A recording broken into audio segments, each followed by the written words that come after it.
Od rođenja pa do sada, a znate za sebe, jeste li ikada u krevet legli gladni, a da niste imali šta pojesti? Jeste možda neko legao gladan jer je bio umoran pa mu bilo mučno da jede?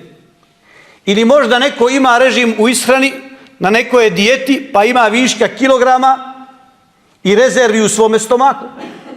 Ili je možda neko legao gladan zato što mu je doktor preporučio da preskače večeru iz medicinskih razloga?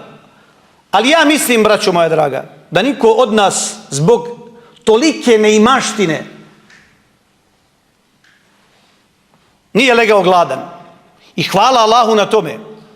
A znajte da 1/3 stanovnika na zemlji, 1/3 stanovnika na zemlji nema siguran dnevni obrok. Nema siguran dnevni obrok.